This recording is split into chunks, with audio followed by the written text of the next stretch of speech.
Hello, today I want to show you a little architectural project I did using a computer application called CATIA V5. Um, what I did is I've designed this little tractor shed, and I'll give you a little general overview, and I'll show you how I did the design work on this shed. So what we got here is we've got a pole barn type building in which we have 6x6 posts that are embedded in concrete, and there'll be about 4 to 6 inches of concrete underneath the very bottom of the post. It uses 5/4 by 6 gussets that guss up into the beams for added support in this area here. It uses 4x6 rafters. It uses 6x8 beams for the sides, and also a 6x8 beam for the top. Again, this project is about 10 feet wide and about 20 feet long.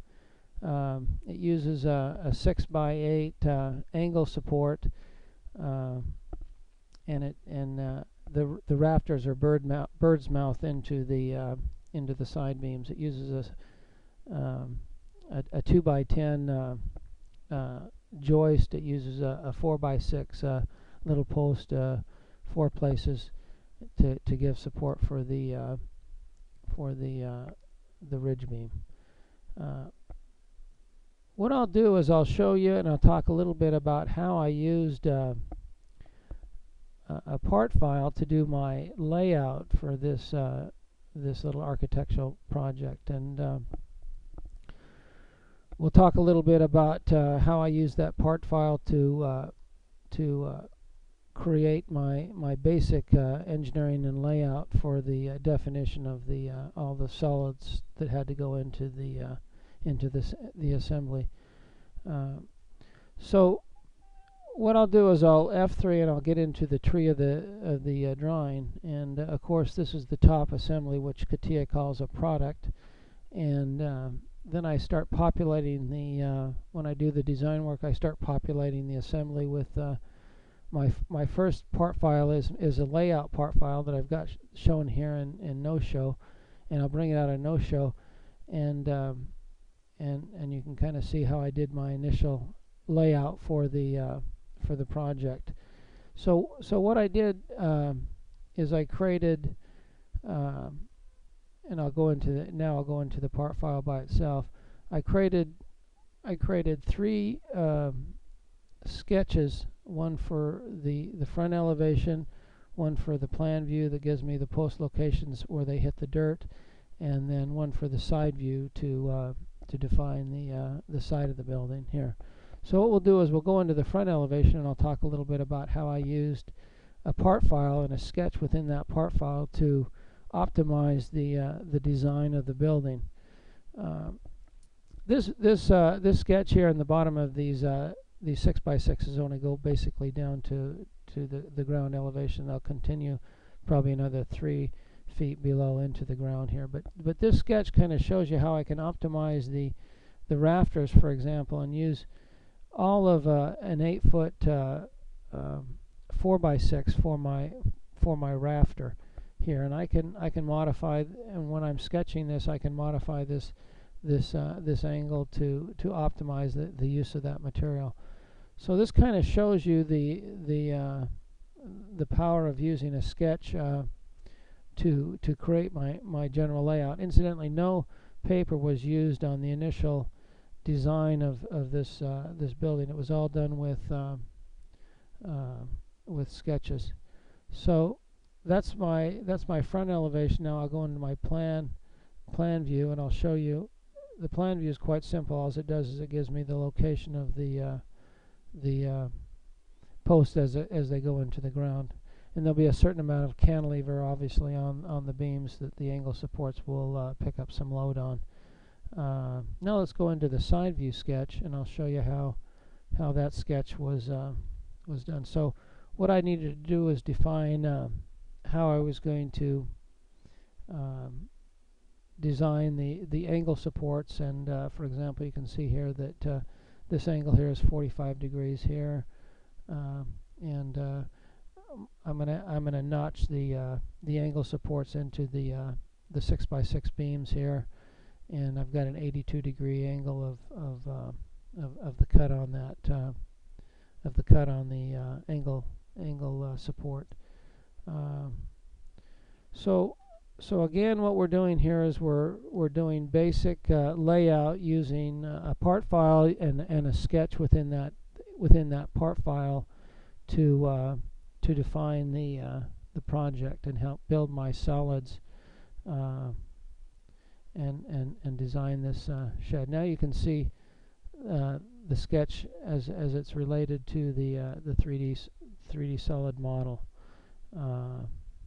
and that of course is the side view. So what I'll do now is I'll show you a little bit about the drawings I'll produce for this project, and they'll be printed out in 11 by 17 format, so that I can fabricate the project in the field. So we'll go into the assembly drawing, which gives me pretty much all the general information I need to build this project, and I'll show you my material list. Incidentally, I can create from this CAT drawing, I can create a PDF within the CATIA software in seconds, and then I can attach that to an email and send it to my lumberyard for a breakdown of materials and cost. So, for example, the first detail is a quantity of forage post, which are 6 by 6 by 12 feet, treated fir hemlock. The gussets, like I was saying, they're 5/4 by 5.5, 10 feet long. The angle supports are 6 by 8 by 48 inch fir hemlock, and then the ridge and side beams 6 by 8 by 20 foot for hemlock. Quantity of 3 of those, detail 4. So where I bring these details is I bring I bubble the details in the isometric view, so you can easily identify the location of the bits on the material list. For example, detail 5 is the rafter, detail 4 is the beams, for example. So this drawing is composed of again an isometric view, a material list, an end view, and a side view, and then a little detail A of how I'm going to make this notch in the 6 by 6 post, and then of course in the side view it'll give me my my rafter spacing.